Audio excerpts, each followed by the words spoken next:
At the end of the day, with all the concepts that we've covered thus far, especially when it comes to improvising, what matters the most, what matters the absolute most, is that you have fun. That's what matters most, right? So let's talk about that.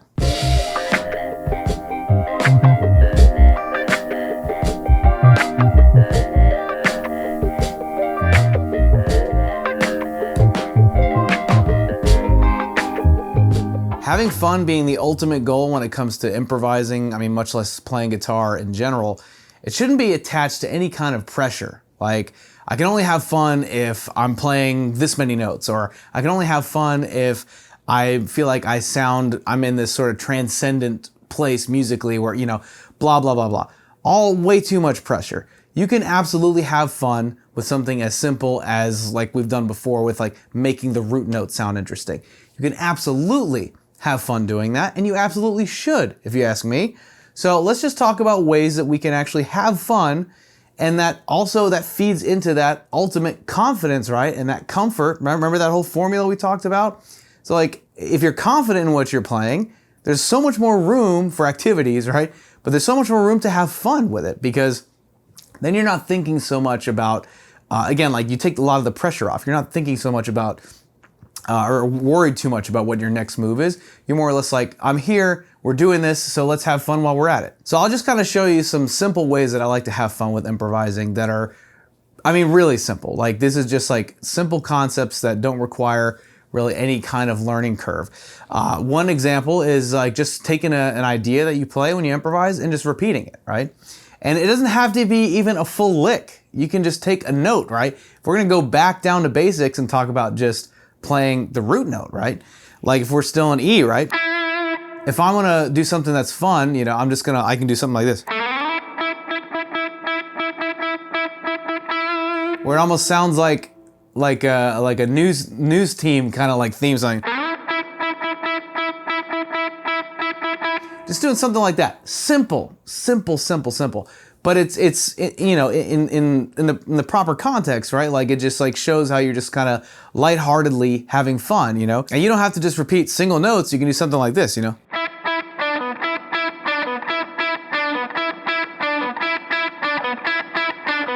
Something like that. I don't know. Like when you do something like that, and then it's simple enough, and you're having fun with it. And then the vibe just starts to exude from you, and like the musicians are feeling it. If it's something you're at a jam, with your band or with some musician friends, or at a local blues jam, whatever it is, you're participating in that musical conversation that's happening, right? Or even if you're just by yourself playing to a backing track, or even just playing solo a mono, right? You have that. It comes down to having fun with that confidence, right? So, like, if it's just something as simple as repeating a lick, whether it's a single note or just a simple phrase, that's absolutely one way that you can make it fun. Another thing you can do to make it fun is actually quote, like, either famous songs or famous melodies, So, like, for example, I remember listening to, I think it was Guthrie Govan. This was a long time ago, like in maybe the early 2000s.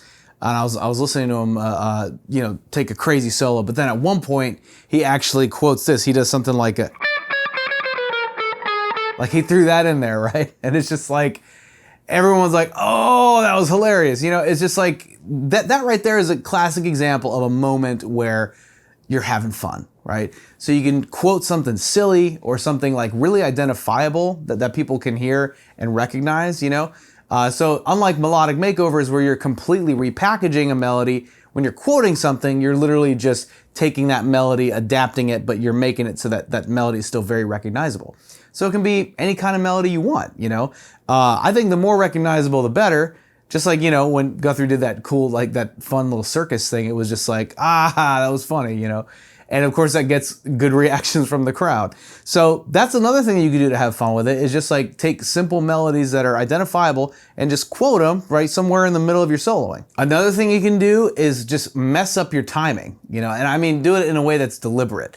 So like, for example, instead of just like being real lockstep with the beat, sometimes I like to dance around the beat, and like, so if I'm going to play something, I might even need the backing track for this example, just so you have that reference. But I'm going to throw that on, and I'll show you what I'm talking about. I'm just going to like sort of dance around the timing a bit, but I'm going to do it in a way that's on purpose, and hopefully still shows you that I'm confident in what I'm doing, but I'm having fun at the same time. So let's say I start serious, you know?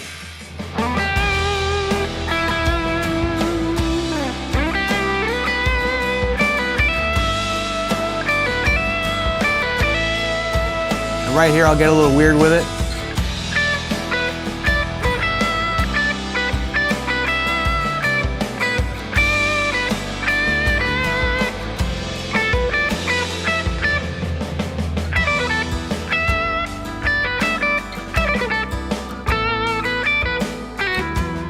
So there's just like a variety of different ways that you can just throw off the timing of your flow, but again, do it in a way that's on purpose, and maybe it's not as appropriate to do all the time, right? But there's certain moments, right, where you can just kind of get a little cheeky with it, and that's something I like to do, especially if it's a particularly funky track, which I know this isn't. This is kind of more like deep and kind of dark sounding, you know.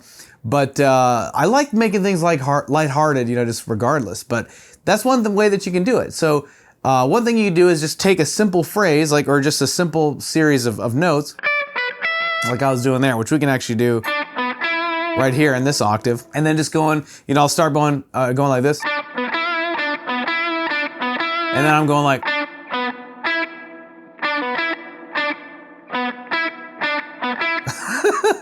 You know, again, just having fun with it. Now, what these tips are meant to do is to get you in that zone of just being lighthearted, having fun, but by giving you something simple to work with, right?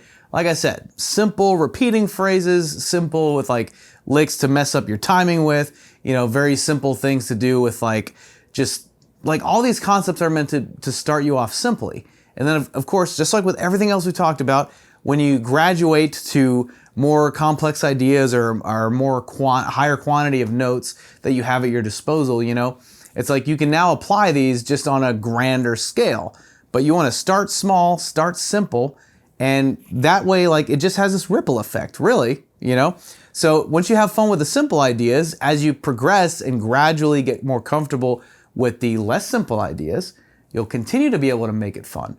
Because if you're just immediately gonna task yourself with learning all the complex, difficult stuff, it's gonna be a long time before you can make it fun, because it's gonna be a long time to build the comfort that you need to even feel confident in it. And I just wanna say what a journey it's been going through these videos together. I mean, I hope that you've gotten some good value out of this. You know, this was just a casual kind of hangout, talking guitar techniques and just kind of sharing with you a lot of things that I've learned along the way that now I still really hold myself to, because they continue to help me stay employed as a musician, and they just continue to put me on this path of always learning, you know.